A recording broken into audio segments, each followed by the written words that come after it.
What's up guys? Topic of today's video is going to be warm-ups.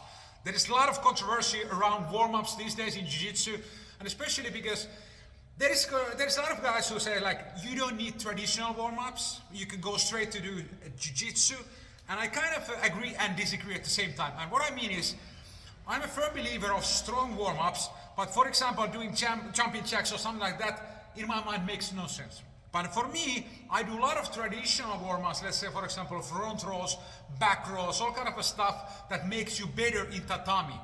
Because if let's say you're a white belt and you never do traditional warm-ups like back rows, front rows, like all kind of a movement-based warm-up, because that is something that's gonna make you better in Jiu-Jitsu also, because those warm-ups make you better on understanding the movement and you're gonna move more fluid on the mats.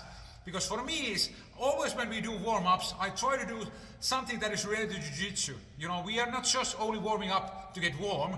We are learning the movement, and we are learning how we can be as fluid as possible on the mats. So I'm a believer of warm-ups and aka traditional warm-ups, but they need to be all the movement what we are doing in traditional warm-ups also is going to be related to Jiu-Jitsu. So for example, we do a lot of double leg entries, we do a lot of front rows, back rows, anyway this kind of a movement based stuff, because if you never do that, you are not going to move so good on the tatami. So I think it's really important to use that kind of warm up time for you to get better on the movement on the mat, because be water, my friend, as you know, and then you need to be doing this kind of a movement based warm-ups, and this is something that I do basically every day in my house also.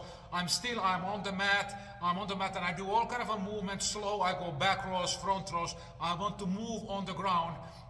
And also it's important if you do, let's say for example, normal hip escape. People are, oh fuck, this is boring. But there's a reason why we do, for example, hip escape, because when you create this habit of hip escape, pump, you do it properly, and because hip escape is valid technique, it's a escape technique from the position.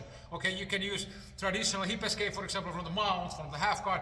It's a valid technique, so that's why we do it. It's not like, oh, we do shrimping because blah, blah, blah, it's only for warm-up. No. It's also a drill, because when you do that drill of a hip escape, then you are creating a habit, and if you end up in a situation where you need to use the technique, you're going to do it probably a little bit faster. So I like to do this almost in the beginning of every training, and I do a lot of drills also, like normal drills, but the warm-ups and drills, they are sometimes, you know, connected a little bit. So I think you should be doing warm-ups, but do Jiu-Jitsu based movements, you know, jumping jacks and just getting yourself warm makes no sense, but Jiu-Jitsu movement makes sense, because that's gonna make your Jiu-Jitsu better.